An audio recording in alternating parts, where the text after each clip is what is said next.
Welcome to Haven Horizons Lunch and Learn. I'm Madeleine McAleer, CEO of Haven Horizons, and we're a national domestic abuse prevention centre, and we use our Lunch and Learn spotlight sessions to identify gaps in the response to domestic, sexual and gender-based abuse, and then to propose actionable solutions. So this spring series is focusing on the lack of domestic abuse media reporting guidelines in the Republic of Ireland. Today, Sarah Harte, the Planning and Communication Strategist with Haven Horizons, is in conversation with Sonya McMullan. So over to you, Sarah. Thanks a lot, Madeleine.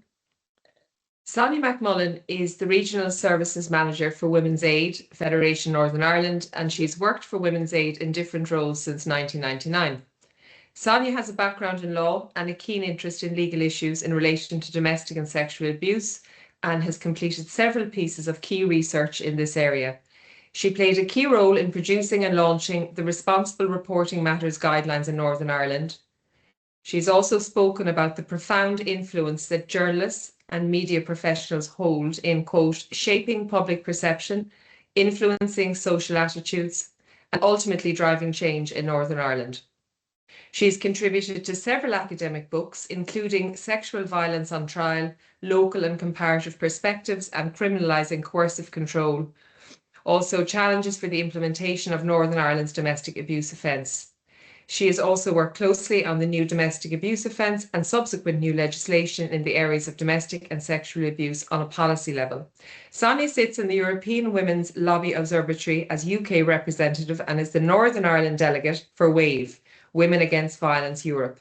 She studied at Queen's University Belfast and holds degrees in social policy and legal science, as well as a master's in criminal justice and human rights law.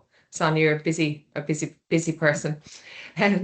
So my first question for you, Sonya, really is, did particular issues or events in media reporting in Northern Ireland lead to the development of the Responsible Reporting Matters Northern Ireland Guidelines in 2019? And then, of course, they were reissued last year. Yes, we did them in conjunction, first of all, with the Southeastern Domestic and Sexual Abuse Partnership. We have domestic abuse partnerships across all of our trust areas. And so the development, I suppose, whenever we reissued them and redid them, was definitely in response to the high level of femicide that we were experiencing, not only in the north, but of course across the whole island of Ireland at the moment. And certainly whenever we reissued them last year in 2025, we were seeing that we felt it wasn't strong enough in the response in the aftermath of a domestic homicide, and also in relation to suicide, whenever women have died by suicide in the aftermath of a domestic abuse incident as well. So we certainly strengthened that area. But I do think pieces like this aren't static. They have to be fluid and they have to evolve. Anyone who's been around the world of women's aid and even thinking of delivering domestic abuse training. Whenever I first did my training, I started volunteering on the helpline in 1996, nearly my 30-year anniversary. And it was very different. The calls came through. Yes, there's the same issues coming through, but perpetrators' weapons of choice were very different. You look at the whole online space, that wasn't there then.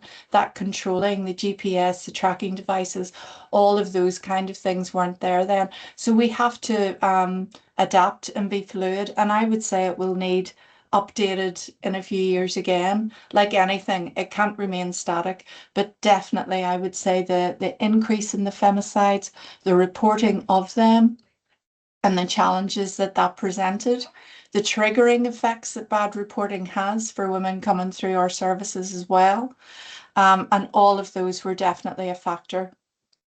Yeah, well, you've covered an awful lot there.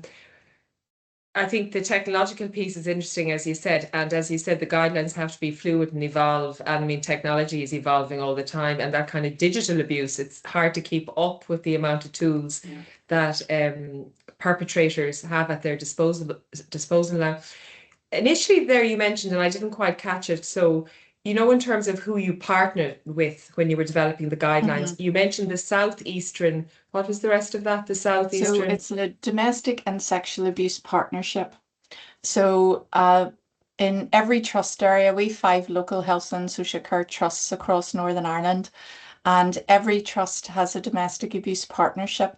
So that's where key stakeholders, both voluntary and statutory, come together, and they produce an awful lot of work. They'll get funding through the local community and safety, what do you call them? Community and safety partnerships. And they're always a good way to have a really wide reach in relation to training and everything as well. But we partnered with Tara Mills, who's a local BBC journalist, Alison Morris, who would have been with the Irish News at the time, is now with the Belfast Telegraph, and Catherine Turney, who is a freelance journalist as well. So it was really important to bring the journalists on board as well in this journey. So they came back in for the second review and refresh as well. And that was really important to have them on board. Well, I mean, I can see how that would be, because there's no point in devising guidelines from the perspective of domestic abuse partnerships or even, organizations if they're not going to be practicable. And on that note, I'd just like to ask you, seeing as you did have, key journalists helping you, what was their input, or how did you as a group seek to strike the balance between what we call freedom of the press and the need to avoid harm? Yeah. Kind of I think for the journalists we have and we still work with, the 3 of those very, very closely, and they have a real keen interest in the subject area. They do care. Alison Morris has been key in keeping those women who have been murdered, for example, front and centre of her reporting, and has been very vocal around that. And Tara Mills is obviously the face of our news, on the BBC as well. And Catherine, as well as an independent, has a real keen interest in data collection and that kind of piece. So she does an awful lot of good work and reporting around that. So it's really key. The space that journalists have, I talked about the triggering effect that bad journalism has, but all journalism, I'm thinking of the trial of Natalie McNally over the last few weeks. That has been very, very triggering, even as someone who works in this area. But I spoke to a number of support workers within local women's aid services, and they said that was what women were talking to them about. They were talking to them about the murders. They were talking to them about this coverage. And the coverage was difficult. It was really hard to listen to, at times. But I think that balance between the freedom of the press and the need to avoid harm is, we all have a responsibility in that reporting. And it was so important for journalists to be up there. Whenever we launched, the relaunch was at Queen's in March last year. And we had journalists speaking and chairing every session and encouraging other journalists to get involved in this.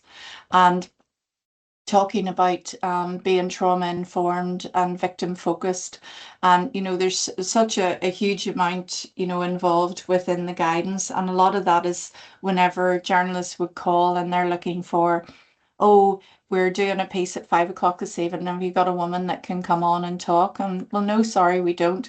We've really strict guidelines around that, and that was something that they helped us work on as well. With regard to if they are having someone on, we never would have a woman go on live, for example. There will always be pre-questions that we will work through with them, and they will be edited and sent back and make sure they're happy, whether it's a print, online, digital piece or TV or whatever, So there has to be real strict guidelines around that. And I think they understood that a lot better, because Alison, for example, in some of her early reporting had said, God, I thought I did that really well, but looking back, I didn't, So it's that sensational headline, that hook they're always looking for. We also had a challenge of the many pieces were cleared, and then the night editors would change them, so they would look different in the morning as well. But I'll stop there because I know we've got our question. Yeah, that's always a problem in newsroom. It's a kind of an ecosystem, and I'm not in any way excusing this, but I suppose when you're developing guidelines, it's about trying to engage with that, because the system itself is so fast moving, and particularly now with the digital piece. And actually, on that note, you mentioned there about trauma, obviously, and triggering. And you mentioned about the practical thing of journalists ringing up and saying, you know, we're running with this tonight. Do you have someone? And then you've strict protocols. So obviously journalists do ring, and it's good that they ring, you know, your organization. But in terms of the guidelines, when you devise them, obviously lots of journalists there being part of it. You also had journalists who attended the reissuing. But what were journalists encouraged within organizations to get training or to be trained in this? Yeah, absolutely. It had to be more than a launch and a one-off day and a document.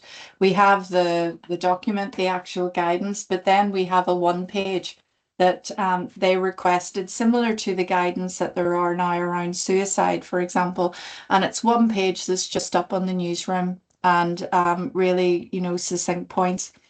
And so that was really, really key. So we did a road trip and went around the BBC and UTV and Cool FM and Media House and National Union of Journalists, all of them, whoever would have us. And that was really, really important. We went to them and we did 2-3 hour workshops with journalists. We had everyone there from producers and editors to actual presenters themselves. And that was really, really important. And I have to say the turnout was absolutely brilliant. We were at an open door. And I think, again, given the current climate, given how this is on the news so often, and they are reporting on it, they are meeting these families, they see the trauma, they see the impact, and some of them indeed have been touched by it themselves, you know, and it's come to their own door. It's interesting because I read there in another set of guidelines there a few weeks ago, and it had never occurred to me that actually the trauma, obviously victims are very re-traumatized, but journalists are traumatized as well by being up close to these stories. But what's interesting, what you said there, I thought was that's very heartening to hear, and it's very pragmatic as well. So the idea that there's sort of two, you issue the guidelines, but you have two pieces going on here. You have a road trip where you're pushing out an open door, you're giving educational workshops. So that's a form of training, and people are very eager to get that training, which is brilliant. But practically then you have a one page up on the wall, because like when you're flying along in a newsroom and you're trying to get stuff out, having that and those suicide guidelines that you refer to, I've used them myself writing stuff. They're brilliant because you are under pressure to get something in and you zoom down and you go, oh, got that wrong, I can change that. So it's a good balance between training and then the reality of the newsroom conditions. Have you seen changes in media tone or public discourse since the guidelines were originally introduced, which obviously was 2019 originally?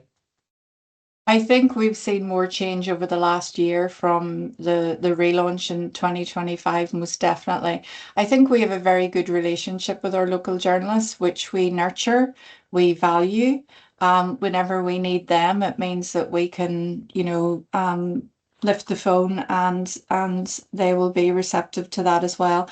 And I always take calls from journalists whenever they ring, and I'm always very open to that. We can't always facilitate it, but we do try. And it's important that we're heard. It's important that we do have that platform. But in relation to changes, I have seen that because they have rang and they have asked us how we should cover pieces in the aftermath, you know, and checking in to make sure they're doing that right. Or there's been some shocking things that have happened recently that I think is actually, as you said, you know, that re-traumatization, that vicarious trauma, for what of, you know, whatever word you want to do, that if someone is covering a case, and I think we've seen that in some of the coverage of some of the journalists in Natalie McNally's trial, you're sitting and listening to that every day. You know, I can only imagine for the family what it was like, but for others who are listening, and I don't think journalists get any kind of reflective practice or supervision or anything like that. You know, you just have to get on with it. So I do see definitely, we still have had to challenge a number of headlines, a number of pieces that have gone out very recently, and we will continue to do that on behalf of women who come to us. And also, if we just see them and nobody's come to us, we will still challenge that. And I think that's a really important space. That's a very important space. And just before I ask you to kind of expand on that a little, I was looking at your guidelines, and you know, you have a section in the guidelines about language, and we've seen that in other guidelines. but like there are subtle tweaks that are very important. And there was one in particular in your section on words matter that really stood out to me. So you had a kind of a headline that wasn't, you had a headline that's used a lot in domestic homicide cases, which is in a peaceful community, right? This was a quiet community. So obviously we know, that that's meant to denote a certain social strata. And how you changed it is quite simple, but very effective. This may seem like a peaceful community, but the reality is domestic abuse can happen anywhere. That's a very significant change, I think. So Yes, and we see that so much whenever the politicians are upfront, whenever something happens. Oh, we're so shocked, we're so, and that's what they said, in Maguire's Bridge in the summer. But there'd been a murder there very recently before that of another woman. So it has happened. It happens in all our communities. And I think that's really, really important to acknowledge. And it is by changing just a few words around, it can make such a difference. There's some headlines this morning have been absolutely appalling, for example, with regard to asylum seeking and lawyers encouraging women to claim domestic abuse to seek asylum. Claims have gone up by whatever. Just absolutely appalling by the BBC in England this morning. So it happens every day. And again, we will definitely challenge that. what to you, I know it's kind of a large question, but what are the risks of irresponsible reporting and how can they influence public behavior from where you're sitting, because you're been in this game a long time? Yeah, I think that's really important. I think if we think of the summer, whenever the riots came to our street and that violence, and some of the narrative around that was really unhelpful. And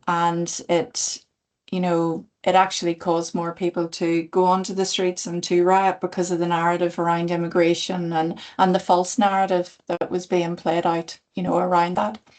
And I think that's really important. I'll also come back to the triggering effect that it has on victims and survivors, and we have to be very mindful.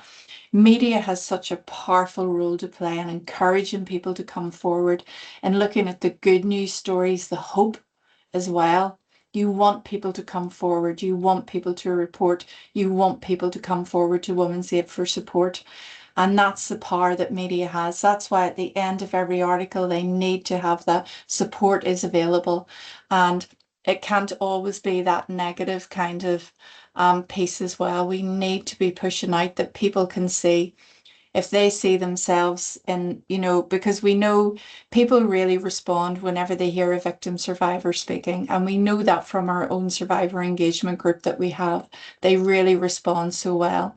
And they can see themselves, they can hear that part of that story, and feel that, if that person's got out of that and got that support, maybe I can do that too.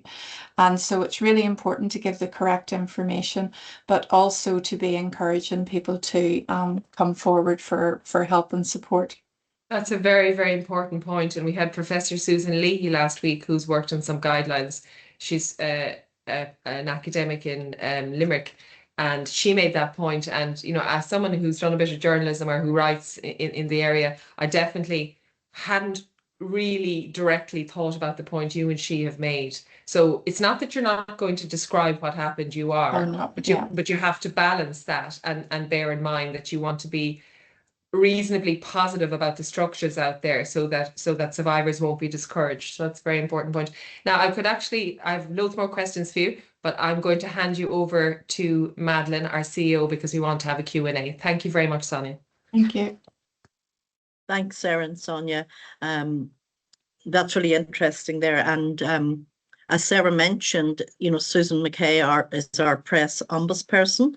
And another question she asked or posed about this whole area was, why don't journalists get training in their core training when they're doing it around how to cover social issues, and that the training could come in at that point? But it's great that with your guidelines, you actually included those 2-3 hour sessions of training. So you weren't just giving guidelines, it was an educative function as well. And I think that's going to be really important when we go to look at introducing guidelines. So thanks very much, Susan. Can I And also say, Sonia, sorry, yes. we've been at the universities as well. You know, that's Mhm. really important point, Madeline, around the Great. student journalists, Yes, student brilliant. journalists. And Yeah, yeah.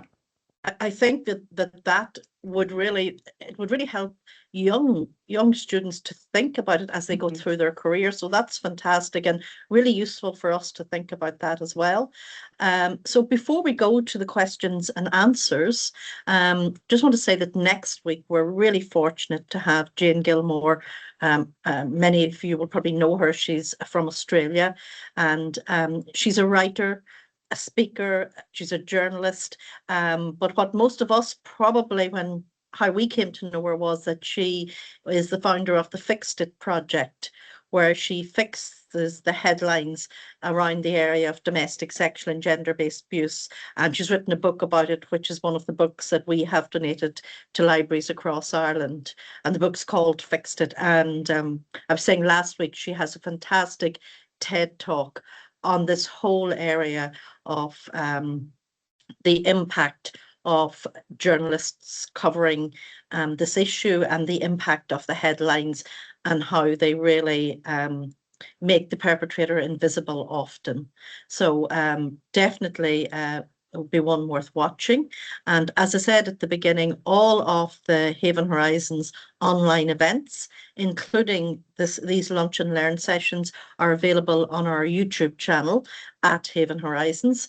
And you can keep up to date with our work by visiting our website, havenhorizons.com, and stay up to date on our social media platforms as well.